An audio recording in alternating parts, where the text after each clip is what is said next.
Thank you so much for joining us today. I know you're all here to learn more about the Academy of Art University and our online education options. My name is Hector Verdugo. I'm the Senior Vice President of Admissions here at Academy of Art University in San Francisco. We've been teaching courses online for nearly 20 years here. And today we have a special event with Reid, Rauker, our Senior Director of Admissions, who's here to discuss the overview of how online courses work and how students can be successful learning online.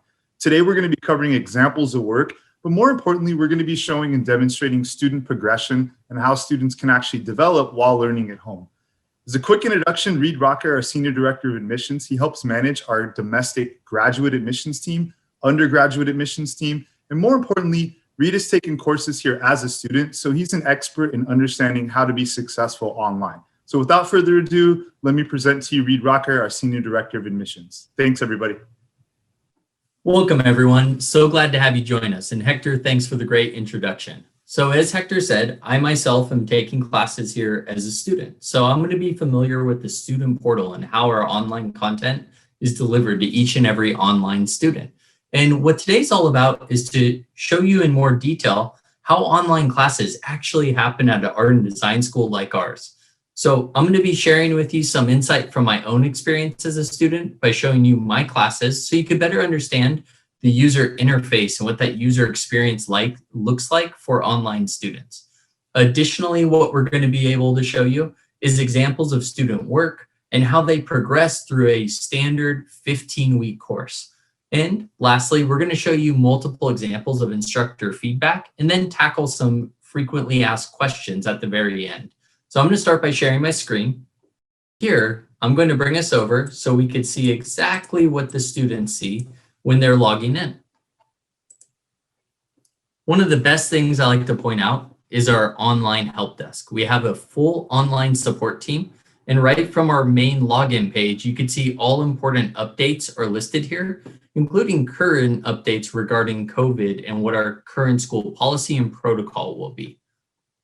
And the online help desk is an amazing resource for all online students. They have a direct email, they have a local phone number, they have a toll-free phone number, and the best part is they're accessible 24 hours, 7 days a week. So as we're logging into our classes, one of the biggest things you're going to find is that the classes have a far more supportive and resource-oriented interface than many other schools you may be used to. And what this means is students are able to easily find all of their resources and special details about their program and other important factors. So when we take a look, you can see we have this carousel right across the top. This is just going to be up-to-date current information. Some things are going to be more school-wide, like our upcoming accreditation visit. And some things are going to highlight special events happening within specific programs, like the Animation Visual Effects Industry Week. Coming down, all students can see their access. They see their name, their student ID number, lots of helpful quick links. They can see their entire advisory team, and they see all social media connecting options. One of the best parts of our online students is a closed private Facebook group called AAU. Now, this is one of our biggest and best resources we have because this group has over 8,000 current students and alumni. So it's a closed group only for active students at Academy of Art. And the idea is that it's an actual community for all of our online students. Now, if we come down, we're going to see that under enrollment is where we find our classes. Now, for these purposes, our classes are very easy to enter. Once class is open, there's a giant blue button that says Enter Class. Now, I'm going to jump back to spring 2018 so I could demo for you one of my own classes I've taken. So if we come down, we could see that not only do I have my class listed under my enrollments, but I also had what was called Launchpad to Online Learning. So all online students have access to this online orientation, and this is called Launchpad to Online Learning, and it's laid out in the exact same way as our classes. So once somebody's gone through Launchpad, they truly are prepared to start their actual classes. This also does an excellent job of showing video content and images of how each section of the online portal works and how students are going to meet expectations from day one as they start their classes. Now, coming down to my class, normally I'd have that big blue button to enter, but because it's in the past, that button is no longer available to click. But what I like to show people is what it looks like inside a student classroom. So what's really nice about these classes in particular was that I was able to do all of this without purchasing any outside book and no outside software. And all I really needed was a computer and in some cases a smartphone. Granted, this was a social media course, so that makes sense.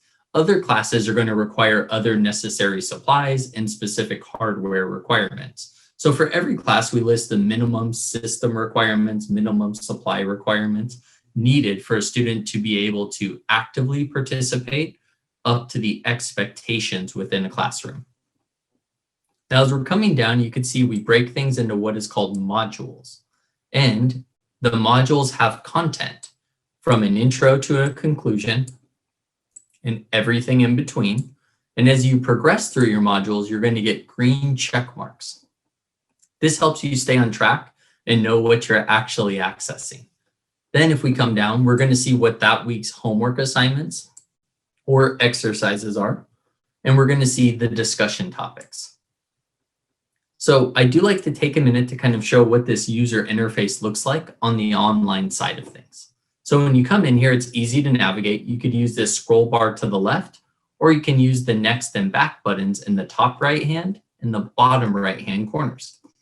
All of our content is built in-house, and that's a very critical point about how we do online classes here.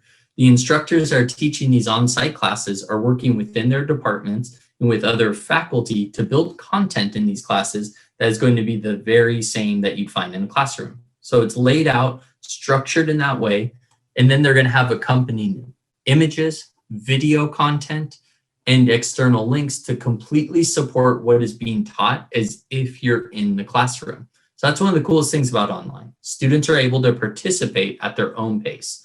A module, like I'm showing you now, opens on a Monday and it closes on a Sunday.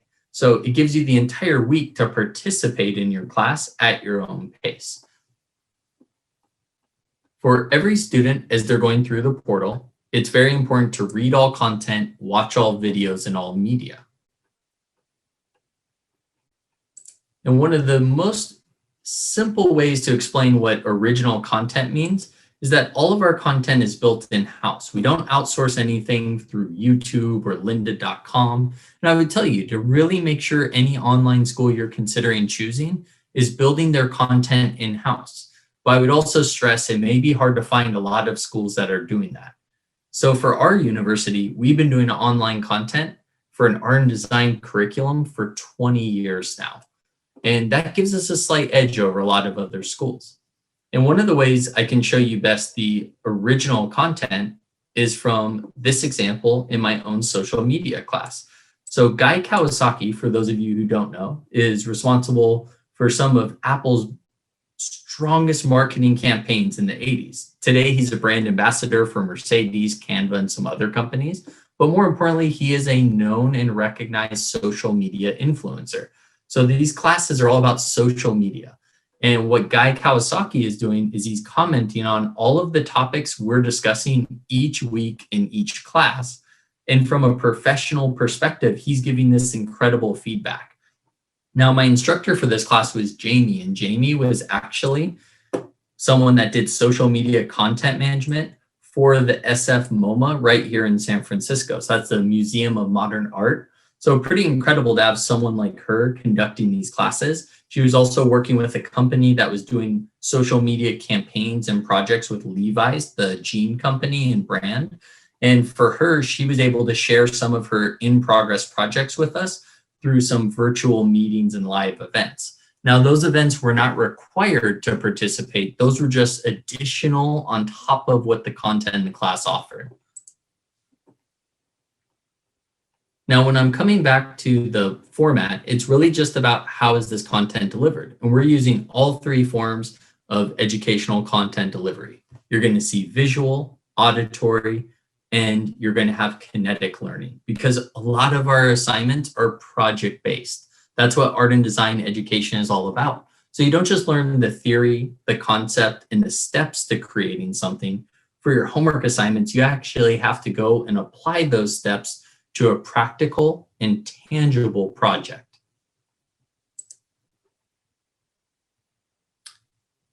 One of the best things about online classes is the way we do exercises and submission assignments.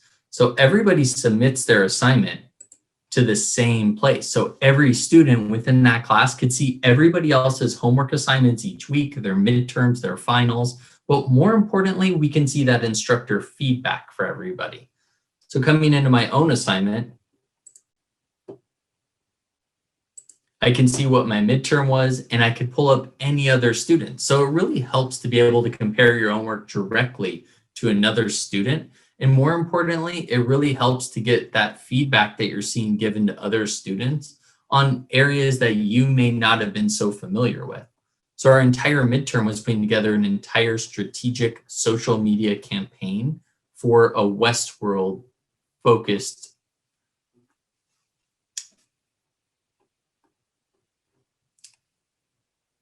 So I'm going to jump out of that. And I think it's just important to see that there's a group critique where you give your work, not only can students comment, but also those faculty members. Now, what I like to show examples of, that was just a little bit about how the user experiences, that user interface, focusing on original content development, which is so critical. Now I would like to show everyone what it's like to actually jump into a traditional class. So my class, social media content management, it very much is a content-based class. The projects were a little less than what you're going to see in maybe a drawing or a painting or a sculpting class. And those are some of the biggest questions I get. How can a student do classwork if they're in online classes, but they're studying sculpture or architecture or fine arts? And that's what I like to show. So this very first class is called Foundations 110A, Analysis of Form A. So it's a two-part class. And the first part really is focused on building the right habits, helping students understand better the industry-related terminology, and starting to really explore and experiment with some of those foundational and fundamental skills. So in the very first week, it's a lot of setup. These whole first 8 pages are about setting you up for success in just this class. It's almost like pre-learning content. You have what is the class about? You have demonstration videos, you have grading breakdown, your policies, a whole overview of materials with a supporting video, how to photograph your work with supporting videos, how to set up your drawing space with supporting video, and then we actually dive into the content. And you can see how robust and full this content is. So for myself, I drew a lot when I was younger, but no formal training. And even sitting in and auditing this class for 5 weeks, I was able to learn a lot of new concepts, terminology, and a better understanding of the right way to start drawing.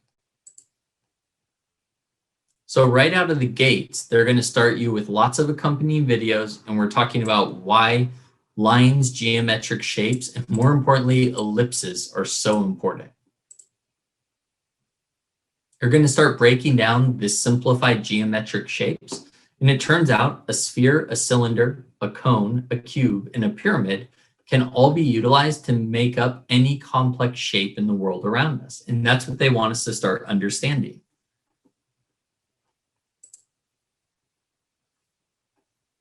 Now we're learning about the horizon line. And they're showing you how these horizon lines work. And as you can see, these multiple images really do help you gain perspective on these topics and the different way a horizon line would look based on the position each person has in the image.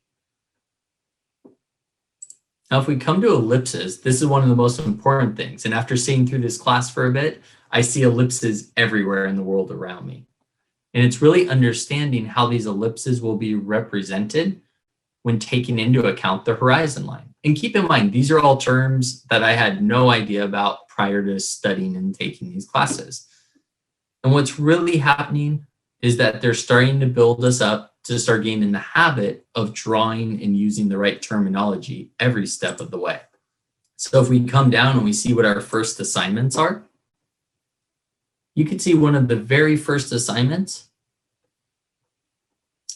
is to print off this worksheet and start taking your charcoal pencil and putting it to the paper, starting to actually use your paper. You're starting to hold the pencil with the right form, which is very different than I've always held my pencil.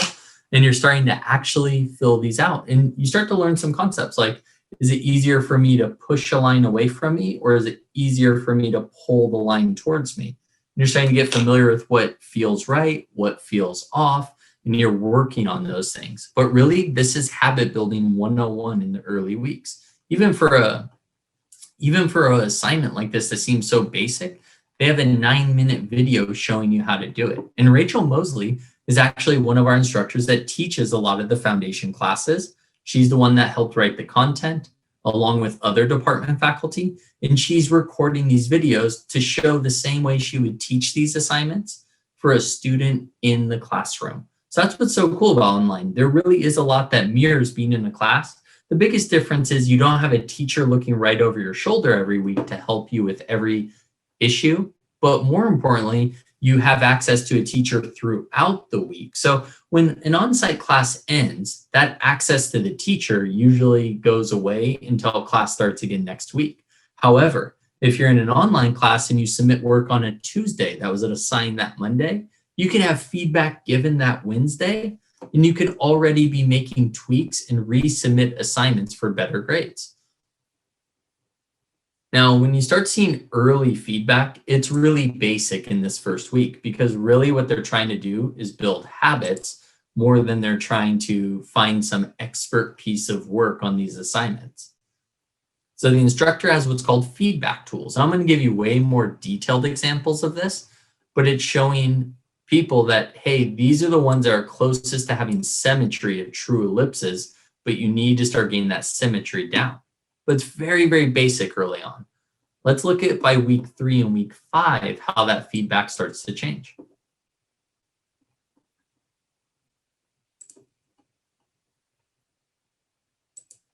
So now for week 3, we're starting to learn how to do geometric shapes.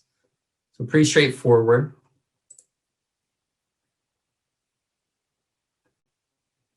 And you can see the markup tool helping them get the alignment a little stronger on these items. But really, this student work was very strong. Compared to mine, mine was not this strong. It was a much larger challenge, I felt like, for myself.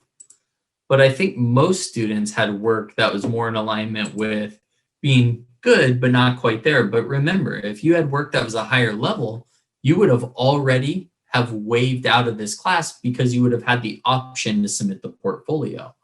For students that are brand new, they haven't done much drawing or haven't had the formal training, this is normally the first class for a lot of the drawing heavy majors.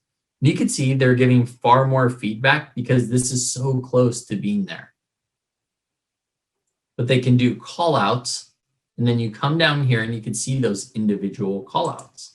And as the work progresses, the call outs and the feedback become more and more. But more importantly, you're also able to see that feedback for all of your other students in your classroom. So we come down to week 9 assignment, and this is the 5 value system. So we're 9 weeks into this class if a student started in the spring or the fall, and this is the work they're doing. They're trying to apply the 5 value system to these images. And what this is now is using charcoal, no longer a pencil, but the actual material, which is very different from using pencil.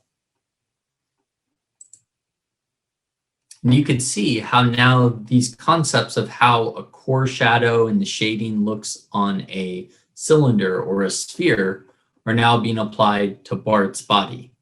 His torso is the cylinder leaking into a sphere. His head is the cylinder. His arms are cylinders.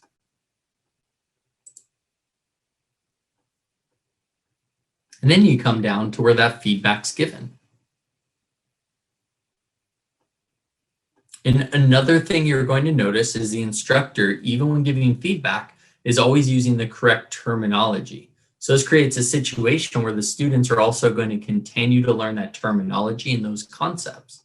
So number 1, he's talking about what's called a cast shadow, the shadow that's cast by the object in view. And he's saying this should be more diffused and a bit lighter as it moves away from the figure. Number 2, this core shadow should be stronger. So a core shadow is the darkest shadow that goes down the object. And you can see this one's very light, but then he calls out this one, and says, this core shadow is excellent. So that's where you start getting the feedback. You're starting to recognize how to really fine tune your work. And again, if you're submitting early, you're getting this feedback early, you can always resubmit that same week for a better grade on the assignment than you would have earned. Now, what I like to show is some additional examples of online work. So that was more traditional. What's it look like with charcoal and drawing? And I like to show students what it's going to look like when they actually get the work. So analysis of form is Foundations 110A. Like I said, it's a 2-part class focused on the 5 value system, and it's focused on helping students really understand form, how to use these 5 values here to create that texture, to create that image, to create something that resembles real. And you can see how those shapes are going to evolve over time. You can see how understanding of that combination of basic shapes and then understanding how to use the 5 value system to color these objects in is going to create something that looks true to form and very much real. And the final for this class is a portrait. And if they notice your skills are a little behind and not the level to do a human portrait, which is pretty complex, they're going to instead recommend you do something more in alignment with this minion for your final. Now, these classes continue to evolve. Now, I want to show you what digital class examples look like. So David was an individual that worked at our university. David's a great example of what an online student can do when they're driven and motivated. The 2 things I tell people is, if you're ready to work hard and you're ready to commit the time and the passion, the energy, you could be wildly successful at this school. But those are 2 of the most important factors for the online students. David came into this class. This is game 105. It was teaching 2 different stages. And for David, when he came into this class, he is a huge video gamer, but he had 0 experience with Maya, 0 experience with Photoshop, Illustrator, any of the Adobe software, and more importantly, Maya, the primary model building software for animators and game developers. Now, for David, huge video gamer, had a beautiful Alienware computer, played all of his PC games on it. And for him, this was really something that he wanted to do as a passion project. He said, hey, I want to take classes to see how good they are so I could really speak better to them to my students about them. And what he was able to accomplish, I think, surprised both of us. So in his first class, you can see his very first week assignment, they're learning how to take basic shapes and combine for a more complex object. Does that sound familiar? Doesn't matter if it's digital or a foundation drawing class, more traditional style, the fundamentals and the understanding of these simplified concepts is consistent throughout. And that's why you're seeing they're learning how to make these simple objects, cubes, rectangles, squares, and then they combine them for a more complex object. The next week's assignment was about duplication, learning how to duplicate the table legs and flip them. The next week's assignment was about making a radio flyer wagon. So you can see much more complex things are starting to happen, not just with the handle, but with the wheels. The next week was the chandelier. He said this part was a little tricky, and then making sure all the candles were replicated and evenly spaced was the trick. And then for his midterm, this was a 2-week assignment. He was able to build this house. So he's given these images of the home, and his job is to try to make it look as close to something like this as he can. And by the end, you could see he added some extra details onto the front. He added the wheelbarrows, he resized. I think all in all, came out pretty good. He did get an A on the midterm. Now, for the second half of the class, is shifted to more 2D skills. So 2-dimensional skills, he's learning to draw. And you can see some basic concepts here of a dark image in the front, the medium colored image in the middle, and a light colored image in the background. That's going to create this real sense of depth in his image. Now, for David, he said this was one of the hardest parts for him because he is a self-proclaimed terrible artist and he cannot draw according to him. I think he feels a little different after taking the class, but at the time, this was a struggle. The coursework he was doing prior, he felt much more comfortable using the computer and the tools. And this was all new. He had a bamboo external tablet. Some students were drawing on really nice iPads or Cintiq tablets. And you could tell which students were really strong artists with the traditional or fundamental skills. And for some of those students, the work they submitted was incredible. For David, he felt it was lacking compared to theirs. And these are 3 different week assignments. So he's starting to get this real feel for the digital tools. And week 3. Now that next week after this, he's using Photoshop to do image manipulation. So he's bringing in these transformer pieces. And what I love about this example is David included in here his instructor feedback. So the instructor actually took his assignment and essentially redid it. And he showed him, hey, this is how you could have really improved on that project to make it flow a lot better. So it's really cool to see that feedback and how direct it is and how specific. And keep in mind, everyone's seen everybody's feedback. So for the final, everyone is given this house. Now they're jumping into Photoshop to learn how to UV map, which is unwrapping. So UV mapping is unwrapping the house. They learn to block color it in, and then they rewrap the house. So it's starting to come to life. You say, hey, look at this. It's starting to look like an object in a video game. And what I really love about this is the layering. So he learns how to layer. He's getting these images off Google. He's learning how you layer effectively so the roof looks like it has some wear and tear. The wood has that wear, the grime and the moss growing on the rock wall.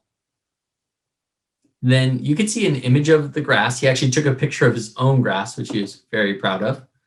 And then he uploaded it. So now he's got layers and textures. And at this point, I was just blown away. And I think he was too. And for the final week to really get it ready for the portfolio piece, and this is what our school is all about, is developing a skill with each class. So you aren't just learning a concept, it's how to execute on that and create real tangible projects, things we could see, we could touch, we can really explore. And he brings it back into Photoshop. He adds the lighting, brings it back into Maya, and then he finalizes his project. So this is what was really cool about David's project is if you see it, it's a portfolio piece where you can show to everyone, hey, this is what I created in a single class. And that's what's so incredible to me. Someone with no experience in Maya, no experience with Photoshop or Illustrator was able to learn all of these skills in a single class. And he's a true example of someone that can learn from the ground up in the online environment and truly develop skills at an art and design school. Remember, he has no background, and even more importantly, his story is he's married, 2 young children. He would commute to work every day with me. We would leave at 7:30 in the morning and get home at 7:30 p.m. 5 days a week. So that's a 12-hour round trip for us. And for David, he was able to find that time in between being a great coworker, a great teammate, a great father, a great husband, to be a great student. And it really just comes down to time management. Now, I'd like to show you some more examples. David would go on to take many more classes with us, but I'd like to show you a little more example of what that instructor feedback looks like, because I think this is equally important. So when we go to the instructor feedback, this is a more advanced class called Foundations 116. But you can see how much more advanced that feedback's getting. And keep in mind, we're all able to see every student's feedback in our classroom. So he's giving very specific call outs. One of the things I love to see was keep the ellipses consistent. So even a couple classes down the road, we're still going back to talking about ellipses and being consistent and how important those are. Keep your ellipses consistent. From this vantage point, this perspective, every ellipse should look identical on these barrels. All of these should be identical. These ones should be identical within those 3. Look at how the feedback's given on the bar using this markup tool. And this markup tool is really exceptional. I haven't seen one quite to this extent at other art and design schools. And this is going to be one of the biggest ways we're able to give feedback. And you're able to go back to that feedback over and over and over again. Now, I'm going to stop the share at this point because what I like to do is jump into some frequently asked questions. We talked today so far about what that user experience and user interface is like for online students. We also discussed what it's going to be like for students to actually participate in classes, how they learn that content, and then when their work's submitted, how feedback is given. And most important, we talked about the student journey, which is how someone can come here with no background or experience, motivated and dedicated and passionate and ready to work hard and truly see skills being built in as few as a single class. So that's what's so incredible. Now, keep in mind, David took just one game class and it was the earliest class in the program. If he'd gone on to take the full bachelor degree, that would have been 26 classes focused in just game development. So you can imagine how amazing our graduating students' portfolios are. Now, some of the frequently asked questions I run into are about accreditation. What is accreditation and why is it important? Accreditation is something that any school you're considering should absolutely have. More importantly, there's multiple types of accreditation, but what you're really looking for is regional accreditation and national. First and foremost, I would tell you regional accreditation is going to be one of the most important types to focus on. And I always tell people, consider it in a way where if you're in a state with a large school, let's say Texas, I would be checking to see what Texas State, University of Texas, Texas A&M, what is their regional accreditation? In any school in Texas I'm considering attending, I would want to make sure that school is regionally accredited. That's going to help with transferring units between universities. And it's usually just a stamp of security and approval that your school has been through the rigorous testing to make sure that the education it's providing is up to par. Now, national accreditation is great as well, but first and foremost, I'd love to see regional, then national. For our university, we hold both regional and national accreditation, not to mention we hold specialized accreditation for specific majors that require it. Now, for us, all students that are registered get access to the Adobe Creative Cloud. If you're not familiar, I encourage you to Google those words, Adobe Creative Cloud. That includes software like Photoshop, InDesign, and Illustrator. All of those and more are included for all registered students. Now, a lot of programs, even the Maya that I was demoing earlier, have student discount options as well. So it's important for students to always check to see if their software has a student version. Maya, for example, has a free version available to active students. Now, one thing students always ask me about when they're going to be online is what type of computer do I need and what type of supplies? I tell you, there's never a perfect answer. We list on every single class in our catalog, on our degrees, what the minimum system requirements are, what software would be needed, and what hardware just for those classes. And I would tell you, it's usually going to be a computer that's going to be capable of running the Adobe Creative Cloud software. Mac or PC is usually a preference question, but there are some majors that you really do need one or the other. Now, those are specific and more on a one-on-one basis. And then what it really comes down to is what setting up your home studio or your workstation looks like. There's a huge focus on that. And for everyone, I tell you, I know sometimes space is limited and you have other responsibilities, but setting up your dining room table 2 hours a day for your homework is probably not going to be ideal. You're really going to want to start thinking now about what is the dedicated workspace area, a space that when you go there, it's to get your work, your homework, your projects, your assignments fully completed, and somewhere you'll be able to give your full attention. Now, in many cases, you won't need to buy the state-of-the-art software or hardware if you're an online student day one, but over time, you're going to be making purchases so you have a fully running and active studio in your home. If you're a painter, a sculptor, an illustrator, you're going to have an amazing sculpting and drawing type studio set up. Maybe it's in the corner of a room. Maybe it's in a dedicated room. Maybe it's a garage. Maybe it's a shed. But it's going to be a dedicated space where you could leave things out. They can go there without being disrupted or moved or impacted in any way. But it's about knowing that you're going to, over time, have a setup in your house. The same way if someone was at Pixar, they would have an incredible setup in their own home where even though they're at Pixar and they work for a company like Disney, Pixar, they're still at home with beautiful computers, software screens, multiple software and assets loaded on their computer ready to go. So over time, the department works with students to make sure that you know which software and hardware is best and what you'll be purchasing along the way. Now, time commitment is another big question I get asked all the time. And I would tell you that the studio hours are something you need to really expect and account for. The classes I showed you, the drawing, the digital artwork, those are going to take some real time. Those may be 6, 7, 8 hours of work per week to get high level assignments completed. And you need to be fully prepared for that time commitment.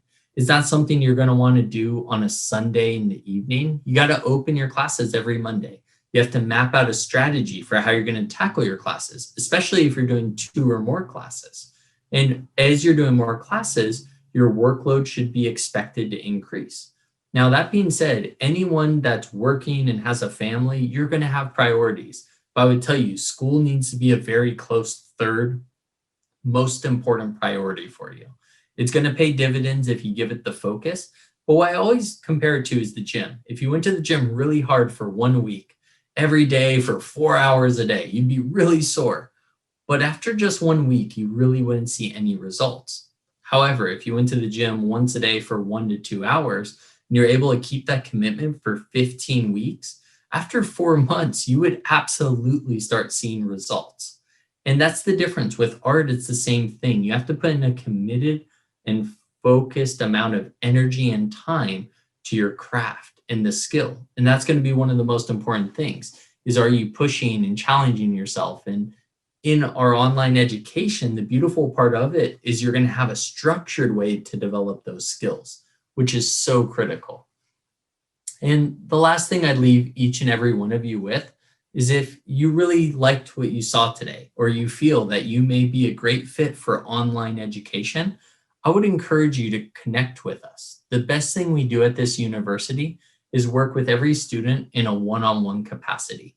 Although there's general topics and general webinars like this that can answer a lot of questions, everyone's situation is unique. And for us to meet with each and every one of you individually one-on-one, that's our real goal, because we want to make sure that our school really is the best fit, that we help you check all of the boxes, and that if you could see yourself being a student here and being successful in this environment, that we're able to help you take that first step, connecting with our admissions team, submitting an application to the school, and really starting the process of determining if Academy of Art University should be one of your top choices.